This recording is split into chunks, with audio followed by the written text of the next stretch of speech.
اس دور میں ایسا ہو رہا ہے کہ بہت سارے لوگ حب علی کی آڑ میں تفصیلیت پہ قدم رکھتے ہیں. پہلے تفصیلیوں نے کہا نہیں نہیں علی کا پہلا نمبر. اسی کو قوالیوں میں قوالوں نے گایا, ہمارے جاہل لوگ بھی اس کو گانے لگے دمادم مست کلندر علی کا پہلا نمبر. پہلا نمبر نہیں ہے جناب, چوتھا نمبر ہے. اعلیٰ حضرت فاضل بریلوی فتح رضویہ میں ایک جگہ فرماتے ہیں کہ اس زمانے میں اب تفصیلی نہیں پائے جاتے جو اپنے آپ کو تفصیلی کہے اور یہ کہے نہیں صاحب میں ہوں سنی, صرف علی کو افضل مانتا ہوں. حضرت فرماتے جھوٹ کہتا ہے, تقیہ کر رہا ہے, اپنی بات کو چھپا رہا ہے, اپنا عقیدہ چھپا رہا ہے. قریدو رافضی شیعہ نکلے گا. صرف یہ نہیں رہ گئی اب بات کہ علی کو افضل مانے. پہلے کے تفصیلی صحابہ پہ تبرہ نہیں کرتے رہے, صحابہ کو گالیاں نہیں بکتے تھے, کہتے صرف ہم علی کو افضل مانتے ہیں. مگر آج کے جو اپنے آپ کو تبدیلی کہتے ہیں وہ معاذ اللہ صحابہ کو گالی بکتے ہیں. اور سب سے زیادہ گالیوں کا اگر اس زمانے میں کسی کو انہوں نے نشانہ بنایا ہے تو وہ ہے حضرت امیر معاویہ رضی اللہ تعالیٰ. کیا کیا توہینیں کرتے ہیں امیر معاویہ میں بعد میں بتاؤں گا. اب وہ سمجھتے ہیں کہ ہم تفصیلیت پر ہے کہ امیر معاویہ کو گالی بک رہے, مگر جب شیعات میں قدم رکھتا ہے آدمی تو پھر امیر معاویہ کو گالی نہیں بکتا. جب شیعہ ہو جاتا ہے بندہ تو سارے صحابہ کو گالیاں بکتا ہے, اور یہ کتابوں میں بھرا پڑا ہے, یہ عقیدہ ہے. آئیے ان کا عقیدہ ایک میں دکھا دوں. گمراہیت کیسے داخل ہوتی ہے اہل سنت میں؟ انسان پہلے محبت میں تفضیلی بنتا ہے, اور اس دور میں ایسا ہو رہا ہے کہ بہت سارے لوگ حب علی کی آڑ میں تفصیلیت پہ قدم رکھتے ہیں. پہلے تفصیلیت کیا ہے؟ تفصیلی فرقہ وہ تھا اہل سنت میں تھا, حنفی ہوا کرتے تھے, شافعی ہوا کرتے تھے, مالکی ہوا کرتے تھے, حنبلی ہوتے تھے اہل سنت سے. لیکن عقیدہ یہ بنا لیا تھا اس فرقے کے لوگوں نے کہ علی سب سے افضل, صحابہ میں سب سے افضل. اور اہل سنت کا عقیدہ تھا کہ انبیاء کے بعد سب سے افضل ابو بکر صدیق, ابو بکر کے بعد حضرت عمر. لیکن تفصیلیوں نے کہا نہیں نہیں علی کا پہلا نمبر. اسی کو قوالیوں میں قوالوں نے گایا, ہمارے جاہل لوگ بھی اس کو گانے لگے دمادم مست کلندر علی کا پہلا نمبر. پہلا نمبر نہیں ہے جناب, چوتھا نمبر ہے. یہ کس طرح سے تفصیلیت ہمارے بیچوں میں داخل کی گئی ہے پوشیدگی کے ساتھ, اور ہمارے لوگ سمجھے نہیں اس کو. ان قوالوں پہ نوٹے نچھاور کرتے رہے ہم. اب بھول گئے کہ تو ہمارے یہاں بدعت پیدا کی جا رہی. اور علماء کی کوتاہیاں یہ رہی بڑی معذرت کے ساتھ کہ اس طرف توجہ نہیں دی.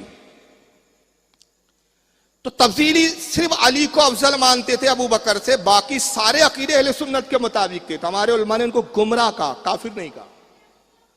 لیکن وہ فرقہ ختم ہو گیا بعد میں, دھیرے دھیرے وہ اپنی وجود کو کھو چکا, ختم ہو گیا. اعلیٰ حضرت فاضل بریلوی فتح رضویہ میں ایک جگہ فرماتے ہیں کہ اس زمانے میں اب تفصیلی نہیں پائے جاتے جو اپنے آپ کو تفصیلی کہے اور یہ کہے نہیں صاحب میں ہوں سنی, صرف علی کو افضل مانتا ہوں. اعلیٰ فرماتے جھوٹ کہتا ہے, تقیہ کر رہا ہے, اپنی بات کو چھپا رہا ہے, اپنا عقیدہ چھپا رہا ہے. قریدو رافضی شیعہ نکلے گا.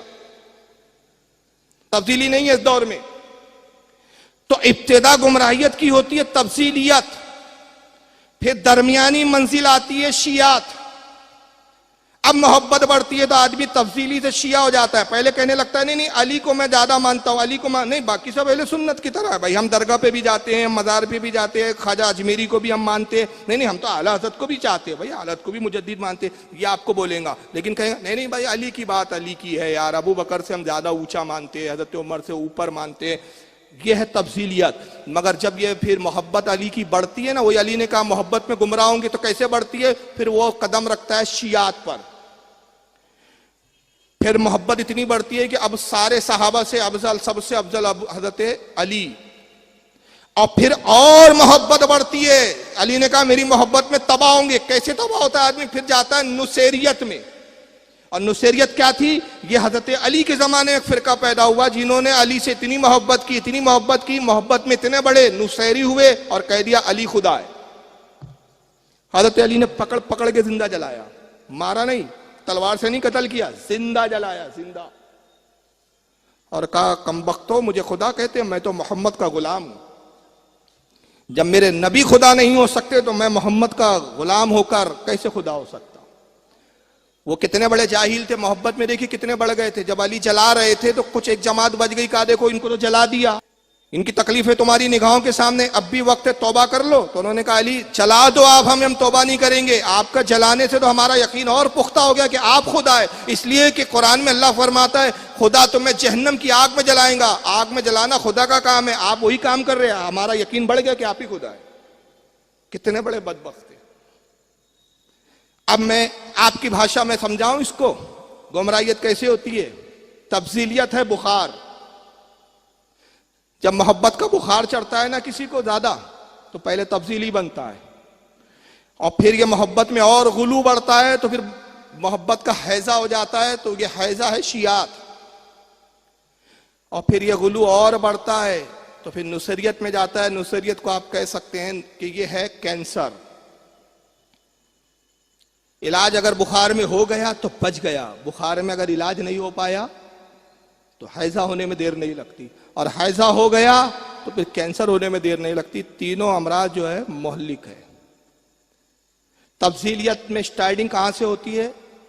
صرف یہ نہیں رہ گئی اب بات کہ علی کو افضل مانے. پہلے کے تفضیلی صحابہ پہ تبرہ نہیں کرتے تھے, صحابہ کو گالیاں نہیں بکتے تھے, کہتے صرف ہم علی کو افضل مانتے. مگر آج کے جو اپنے آپ کو تفضیلی کہتے ہیں وہ معاذ اللہ صحابہ کو گالی بکتے, اور سب سے زیادہ گالیوں کا اگر اس زمانے میں کسی کو انہوں نے نشانہ بنایا ہے تو وہ ہے حضرت امیر معاویہ رضی اللہ تعالیٰ. کیا کیا توہینیں کرتے امیر معاویہ میں بعد میں بتاؤں گا. اب وہ سمجھتے ہیں کہ ہم تفصیلیت پر ہے کہ امیر معاویہ کو گالی بک رہے, مگر جب شیعات میں قدم رکھتا ہے آدمی تو پھر امیر معاویہ کو گالی نہیں بکتا. جب شیعہ ہو جاتا ہے بندہ تو سارے صحابہ کو گالیاں بکتا ہے, اور یہ کتابوں میں بھرا پڑا ہے, یہ عقیدہ ہے. آئیے ان کا عقیدہ ایک میں دکھا دوں اور لعنت بھیجیں اس عقیدے پر. یہ ہے آپ کے سامنے کتاب اصول کافی, الشافی ترجمہ اصول کافی, یہ میرے ہاتھ میں. میں جو کہ دکھاتا ہوں رکھتا ہوں تو بولتا ہوں, ورنہ بنا حوالوں کے میں بات ہی نہیں کرتا, میری عادت ہے. یہ اصول کافی حدیث کے اندر اہل تشیع شیعہ حضرات کے یہاں سب سے معتبر کتاب یہی مانی جاتی ہے. لکھنے والے یعقوب کلینی, ان کے بہت بڑے محدث گزرے. سب نئے نام لگ رہے ہوں گے آپ کو, آپ نے سنا بھی نہیں ہوگا. میں بہت زمانہ پہلے چیزیں پڑھتا تھا تو میں نے تصور بھی نہیں کیا تھا کہ یہ وقت آئے گا کہ مجھے اس پر بھی بیان کرنا پڑے گا. بس ایک ذوق و شوق کے تحت مطالعہ کرتا رہا, لیکن آج یہ سب چیزیں لے کر بیٹھنا پڑ رہا ہے. کیوں؟ کیونکہ ہمارے ہاں چادر ڈالنے والے کل تک وہ مجاور جو چادریں چڑھاتے تھے نا, آج وہ خطبات دے رہے ہیں, علامہ بن گئے صاحب, عالم بن گئے وہ لوگ بھائی. اب تقریریں کر رہے ہیں اور ہمارے یہاں کے جاہل بھول گئے ابے یہ تو کل تک چادر چڑھا کے گردن پکڑ کے بولتا تھا ڈال. کہ ڈال بولنے والا, یہ نذرانے کھانے والا, یہ کب سے علامہ بن گیا کہ 10x10 کے دڑبے میں بیٹھ کے تبرہ کر رہا ہے امیر معاویہ ایسے تھے, فلاں صحابی ایسے تھے, فلاں صحابی ایسے تھے. اوقات ان کی خدا کی قسم اتنی نہیں کہ اہل سنت کے کسی سنی عالم کے سامنے بیٹھ کر یہ بات کر لے. صرف اپنے چاہنے والے جاہل عوام مجاوروں کی بنیاد پر بھوکتے ہیں یہ لوگ. اصول کافی ہے قرآن کے بعد نہج البلاغہ, حدیث میں پہلے نمبر کی کتاب. اس کے بعد دوسری کتاب ان کے یہاں اہل تشیع میں آتی ہے, ہمارے یہاں ہے سیاہ ستہ, 6 حدیث کی کتاب ہے قرآن کے بعد سب سے بہتر افضل مانی جاتی ہے. پہلے نمبر پہ کیا ہے معلوم ہے آپ کو؟ بولو. بخاری. دوسرے نمبر پہ مسلم, دوسرے نمبر پہ, تیسرے نمبر پہ ابو داؤد, چوتھے پر ترمذی, 5ویں نمبر پہ نسائی, 6ٹھے نمبر پر ابن ماجہ. لیکن اہل تشیع حضرات کے ہاں کتب اربع ہے, سیاہ ستہ نہیں ہے. 4 کتابیں مانی جاتی ہے سب سے افضل قرآن کے بعد. پہلے نمبر پر نہج البلاغہ, دوسرے نمبر پر اصول کافی, تیسرے نمبر پر من لا یدر الفقیہ, یہ بھی کتاب یہاں موجود ہے میرے پاس. چوتھے نمبر پر الافتسار. یہ 4 کتابیں ان کے یہاں معتبر مانی ہیں. اصول کافی میں ذرا آئیے, اور ساری یہ روایت امام جعفر کے کھاتے میں ڈال دی. خدا کی قسم امام جعفر کا دامن پاک ہے ان بہتانوں سے. کیوں؟ امام جعفر کا عقیدہ ہم کو اگر سمجھنا ہے تو ہمیں کسی ایسے شخص سے سمجھنے کی ضرورت نہیں جو امام جعفر کی محبت کے دعویٰ کر کے سینے پیٹتے ہو. امام جعفر کا عقیدہ سمجھنا ہے تو ہمیں امام ابو حنیفہ سے سمجھنا ہے, اس لیے کہ امام ابو حنیفہ ان کے وہ شاگرد ہے کہ امام نے ایسا علم انڈیل دیا کہ جب کوفہ سے آئے تھے امام نعمان ابن ثابت نام تھا, نعمان آئے تھے تو نعمان ابن ثابت تھے. 2 سال امام جعفر نے وہ علم کے دریا دے دیے کہ جب مدینے سے نکلے تو اب نعمان ابن ثابت نہیں تھے, امام اعظم ابو حنیفہ تھے. تو جس ذات کو امام اعظم جس نے بنایا وہ امام جعفر کی ذات ہے, اور جس کو بنایا گیا وہ نعمان ابن ثابت کی ذات ہے. تو جو امام اعظم بنا اس بارگاہ سے ہم اس سے سمجھیں گے کہ بھائی امام جعفر کا عقیدہ کیا تھا. ان کتابوں کی ہمیں حاجت نہیں ہے, لیکن میں صرف بطور حجت آپ کے سامنے پیش کر رہا ہوں. آئیے اصول کافی باب ہے اس کا کتاب الایمان والکفر, پہلی جلد ہے, 5ویں جلد ہے اس کی, معاف کریں, کتاب الایمان والکفر, صفحہ نمبر 42. اور یعقوب کلینی جو اہل تشیع کے معتبر عالم ہے، باب قائم کیا انہوں نے فیما اتی اللہ عز وجل آدم علیہ السلام وقت التوبہ. ترجمہ یہ ہوتا ہے اس باب کا، جو باب کے تحت یہ حدیث لائی انہوں نے. حدیث کیا ہے جو بھی لایا، اب حدیث بولنا بھی مجھے توہین لگ رہی ہے. حدیث تھوڑی اب ان کے نزدیک حدیث ہے بھائی، تمہیں جو بولنا پڑ رہا ہے ان کے نزدیک حدیث ہے، ان کے نزدیک حدیث کی کتاب ہے یہ. ہمارے نزدیک تو حدیث کی بھی کتاب بولنا ہے، اس کو حدیث کی توہین ہے.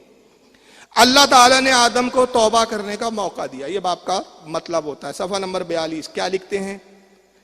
کہتے ہیں کہ نبی کا جیسی انتقال ہو گیا، صرف چند لوگ تھے جو ایمان پر رہے، باقی سارے صحابہ ایمان سے پھر کر مرتد ہو گئے تھے. کتنے لوگ رہ گئے ایمان پہ؟ تو پھر تعداد ان کے مولویوں نے کہا 6 لوگ تھے صرف ایمان پہ، باقی سب مرتد ہو گئے تھے. ہم نے کہا ابو بکر کا کیا ہوا؟ کہا پکے منافق تھے سب سے بڑے وہ. کہا عمر کا کیا ہوا؟ کہا وہ بھی منافق تھے. عثمان؟ ارے ان سے بڑا تو کوئی منافق نہیں تھا، سارے منافق تھے. بچا کون؟ کہا ابو ذر رہ گئے، سلمان فارسی رہ گئے، علی رہ گئے، حسن حسین رہ گئے، اور ایک دو ایسے نام بتائے. کہا 6 لوگ تھے، 6 لوگ جو ایمان پر قائم رہے. بس نبی کا انتقال ہوا، رسول نے آنکھیں بند کی، یہ سارے کے سارے دوبارہ ایمان سے پھر کر کافر ہو گئے. مجھے بتائیے اس عقیدے کو قبول کیا جائے گا؟ بولو یار. کتنا بڑا حملہ ہے رسول اللہ کی تبلیغ پر. رسول اللہ سب سے افضل ترین نبی. نوح علیہ السلام تبلیغ کریں تو 87 تو ایمان لائے کم سے کم، کشتی میں رہے بچ گئے. عیسیٰ علیہ السلام کے ماننے والے تو کچھ ہوئے، ابراہیم علیہ السلام کے ماننے والے کچھ تو ہوئے، لیکن جو تمام انبیاء میں سب سے افضل ترین نبی تھا، اس کا مشن اتنا فلاپ کہ بس یہ آنکھ بند کری اور 6 رہ گئے ایمان پہ، باقی سب غائب. کیا تم بول رہے ہو یار؟ کیا بتانا چاہ رہے ہو؟ یہ بنیادی عقیدے ہے، یہ نہیں ہے کہ میں ہوائی بات کر رہا ہوں. حالانکہ آئیے قرآن سے پوچھا ہے، قرآن تو بتا کیا واقعی ایسا تھا کہ سارے صحابہ کافر ہو گئے؟ تو قرآن سورہ فتح پارہ 26 آیت نمبر 29 میں قرآن کہتا ہے کہ نہیں یہ جھوٹے ہیں، یہ یعقوب کلینی جیسے مولوی جھوٹے ہیں، خدا سے بڑھ کر کسی کی سچی بات نہیں. اللہ فرماتا ہے محمد اللہ کے رسول ہے. محمد کون ہے؟ دیکھیے اللہ کی بھی شان. اللہ عالم الغیب ہے، دیکھ رہا تھا، جانتا تھا آنے والے زمانے میں کیا ہوگا. نبی پہ پہلی بتا دیا کہ نبی تم رسول ہو تو کامیاب رسول ہو. محمد اللہ کے رسول ہے تو ناکام رسول نہیں ہے. وہ رسول نہیں جس کا مشن فلاپ ہو گیا، وہ رسول نہیں جس کا تبلیغی مشن ختم ہو گیا. نہیں، محمد اللہ کے رسول ہے. اور محمد کے جو ساتھ والے ہیں نا، محمد کے جو ساتھی ہیں نا، وہ کافروں پہ بڑے سخت ہے. کافر ڈرتے ہیں ان سے. بھائی جب یہ کافر ہو گئے تو کافر کیوں ڈر رہے تھے؟ کافروں نے تو ان کو گلے لگانا تھا. یہاں قرآن ان کے ایمان کی گواہی دے رہا ہے. اور پھر یہی نہیں، آگے اللہ فرماتا ہے آپس میں یہ نرم دل ہے. کافروں پہ تو بڑے سخت ہے، کافر کے مقابلے میں آ جائے تو پہاڑ سے زیادہ مستحکم ہو جاتے ہیں، مگر آپس میں جب ملتے ہیں تو بڑے نرم دل ہے، بڑی محبت سے ملتے ہیں، بڑے خلوص سے ملتے ہیں، ایک دوسرے سے الفت رکھتے ہیں. اور ان کی شان کیا ہے کہ ہر وقت رکوع اور سجدے میں گرے ہوئے، لمحہ عبادتوں میں جا رہا ہے. بتائیے یار، قرآن ان کی یہ تعریف کر رہا ہے کہ حبیب تو پائیں گا انہیں کہ رکوع میں گرے ہوئے ہیں، سجدوں میں گرے ہوئے ہیں، اللہ کا فضل اور اس کی رضا چاہتی. اور اے میرے حبیب، ان کی علامت ان کے چہروں سے ظاہر ہوں گی. کیسے؟ کہ ان کے سجدوں کے نشان بتائیں گے کہ یہ ایمان والے، ان کے چہرے ایمان کی گواہی دیں گے. یہ قرآن کہہ رہا ہے. یہ کہتے ہیں نہیں سب گمراہ ہو گئے تھے. اور پھر ان کی شان کیا اللہ فرماتا ہے، محبوب یہ مت سمجھ کہ تیرے ساتھ والے معمولی لوگ ہیں، تیرے اصحاب ہے، تیری زیارتیں کرنے والے ہیں. یہ بھولے بسرے لوگ نہیں ہیں، وہ اور لوگ ہیں جو اپنی کتاب اصول کافی میں لاکھ لکھتے رہے کہ کافر ہو گئے.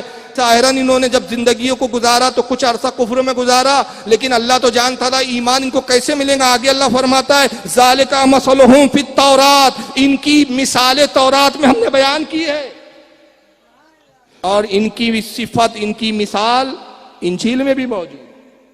جن کا ذکر انجیل میں ہو، جن کا ذکر تورات میں ہو، بتائیے وہ کافر ہو؟ چلو ہو سکتا ہے قرآن کی اس آیت کی کچھ لوگ تعویلیں کریں، نہیں صاحب وہ 6 کے بارے میں آیا، باقی کے بارے میں نہیں آیا، اس میں ابو بکر خارج ہے، عمر خارج ہے. چلو آؤ علی سے پوچھ لو، علی تم بتاؤ کون کون ہے اس آیت میں. تمہارے گھر سے ہی پوچھ لیتے ہیں. آئیے نہج البلاغہ دیکھ لیں پھر دوبارہ، خطبہ نمبر 95 ترجمہ بھی انہی کے یہاں سے ہوا ہے. میں ترجمہ پڑھ دیتا ہوں، عربی عبارت کے ساتھ ترجمہ پڑھیں گے، وقت زیادہ جائیں گا. صفحہ نمبر 288. علی کیا فرماتے؟ فرماتے میں نے محمد صلی اللہ علیہ وسلم کے اصحاب دیکھے ہیں. کس سے کہا؟ اس کا پس منظر یہ بہت لمبا خطبہ ہے، میں نے خطبے کا وہ آخری حصہ انڈر لائن کیا ہے. وہ خطبہ یہ ہے کہ جو علی کے بہت زیادہ وفادار کہلاتے تھے نا، جو کہتے تھے ہم شیعہ نے علی ہے، علی سے محبت کرتے، مگر علی کہتے تھے جنگ پر چلو. دیکھ نہیں رہے گرمی کتنی تیز ہے، ٹیمپریچر کتنا ہائی ہے، بدحواس ہو رہے ہیں ہم گرمی سے، گرمی میں جنگ کریں؟ علی کہتے اچھا چلو ٹھیک ہے، جنگ تھوڑا ٹال دیتے ہیں، گرمی نکلنے دو. گرمی نکلی، چلو جنگ پر چلو، دشمن سے لڑو. کہتے علی دیکھ نہیں رہے بارش کتنی تیز ہے، بارش کا موسم ہے، فصلیں اگانے کا ٹائم ہے، یہ کوئی جنگ کا موقع ہے؟ علی کہتے اچھا ٹھیک ہے چلو بارش کا موسم جانے دو. بارش کا موسم گزر گیا، سردی آ گئی. چلو، کہا بھائی سردی اتنی ہے کہ ہم تو سردی کی وجہ سے سکڑے جا رہے ہیں. تو علی کہتے تھے لعنت ہو تم پر، تم حق کا ساتھ نہیں دیتے، تم دعوے بڑے بڑے کرتے ہو، ہم محبت کرتے ہیں، محبت محبت. دعوے بڑے بڑے، ساتھ نہیں دیتے.